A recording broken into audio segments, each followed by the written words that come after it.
are a group of 14 people, and we represent a university incubator in Rome for Roma Tre University, and we are also together with some investors and entrepreneurs. Together with us there is Augusto Coppola, who is the managing director of Adventure, one of the biggest, probably the biggest accelerator in Italy, and one of the biggest in Europe. And also we have Michele Sciumele and Juan Emanuel. Copernium Ventures. Copernium Ventures. European and South American venture capital. Okay. And basically, and also of course, there is a winning team of our incubation program, which is called Monogram. Here there is Valerio Rossi, CEO of Monogram. And our main aim is to help the student, the researchers, and the graduates to have a much more entrepreneurial mindset, and also to help some of the startups that come out of this training program in building a startup. Thank you for coming today. I hope you enjoy our WeWork space.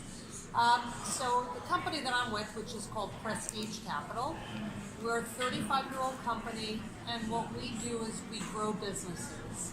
And how we do that is actually by providing liquidity to the companies by financing their invoices, also financing their purchase orders on a product business. So what that looks like is, let's just say you start small, you're selling, you're managing cash flow, you're bootstrapping your company, and then you get a really big order, or you get a big project, and you start doing it, and then you need more cash flow. So what happens is, we will come in, and we will finance your invoices so that you're never waiting for the money to come in, that you always have cash flow. If you're selling any sort of a product, and you get an order for that product, and you need somebody to pay your supplier, that's something we get involved with as well. And so on our website, I actually have an animation video, and one of the things we say in the video is sometimes you don't need equity, sometimes what you need is liquidity.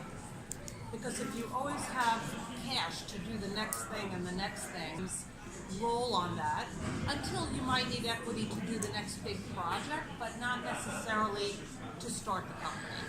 And an equity partner usually will be more interested when there's a bigger thing happening, when you have a proof of concept that you've been able to sell your product, sell your service, have users, have clients, have sales. So we work together to enable companies to do that. And in our 35-year history, we've grown a tremendous amount of companies who came to us, some of them fairly early stage, and we help them understand how to use that, the orders, the invoices, to grow a business. So I have a question. I would like to understand a little bit better into detail how your financing works. So let's take an example of a startup that gets a contract and how it works. Okay. So the startup gets hired to sell a technology, let's say, and they deliver the deliverable, whatever that is that they had to deliver. So they sell that to a company, and that company says, great, we received it, but we're not going to pay for 60 days. So if you don't have that money, how are you going to pay your payroll or your rent or anything? So what you would do is you'd be put in touch with us. We would evaluate who is the company that owes you the money, and assuming that they're a good creditworthy company and you can show us that in fact you delivered the deliverable, we would buy that invoice, and I'll use an example of $100,000.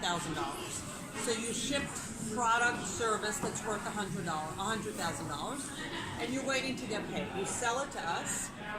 We advance 80% of that money immediately, within 24 hours. So you have $80,000 immediately. We hold a reserve of 20% against offsets, deductions, things that might happen that you don't get paid in full.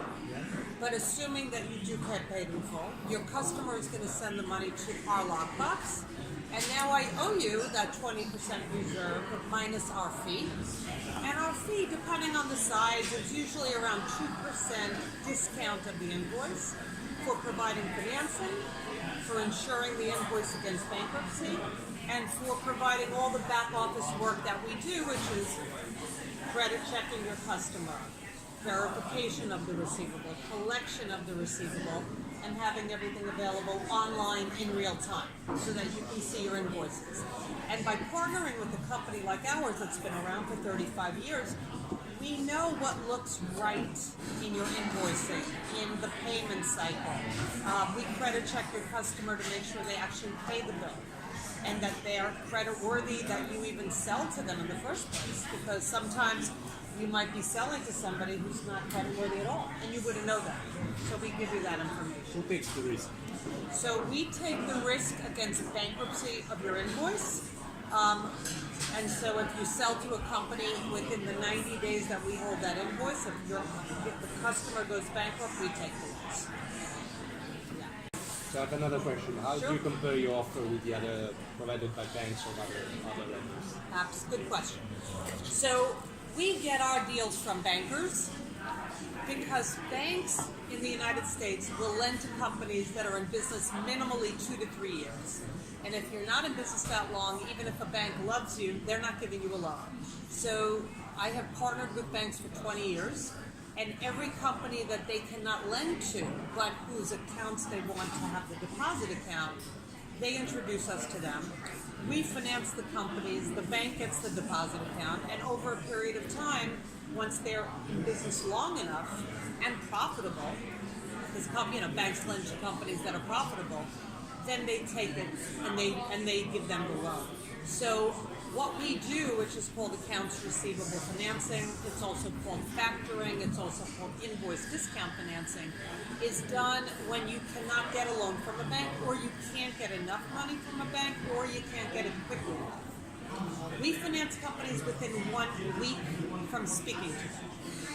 Company speaks to us, everything looks like it works, they fill out our application, it's online. Once we get the application, we do our due diligence on the company, and once we like the deal, we send a proposal, the client signs the proposal, they give us a nominal due diligence fee to move forward and close the deal. We give them a 4-page contract, they sign it, they upload the invoices, we confirm them, and we fund them. And that whole thing takes 5 business days. So a company that needs money very quickly, that's in a cash flow crunch, we will be a much better option, even if they could go to a bank. It may be smarter to come to us. We also can give them much more availability because we're giving them all the availability that's in their invoices, whereas a bank is making a loan based on how they might be able to pay back a loan, and we're giving them cash flow on their invoices. So it's a different product. My question is, which are the most popular trends for New York City standards? About food, artificial intelligence, what kind of things? I would say the companies that we see a lot of right now are food and beverage companies, and they're all in the healthy food space. So there's a trade show every year at the Javits Center, which is called the Fancy Food Show, and it used to be pretzels, potato chips, things like that. Now everything is very healthy. It's kale chips, quinoa chips, kombucha juice, and anything that has, non-GMO, organically sourced, fair trade, those are very big trends. And we see a lot of those companies. We work with those kind of companies. Some of them are also liquor companies. The trendy, cool liquor. We financed a liquor company that was a celebrity, and she came up with a vodka drink, and we financed her. So that's a big trend. The second trend is artificial intelligence, right? And so what are you putting the artificial intelligence in? One of the companies we just financed was a toy that has artificial intelligence in it. It's a very big fourth quarter sale. We did a very large deal with them right now. We're also seeing trends having to do with robotic cars. So, software for robotic cars, or technology having to do with that, anything in that platform. I'd say those are the trends that I've seen, most recently.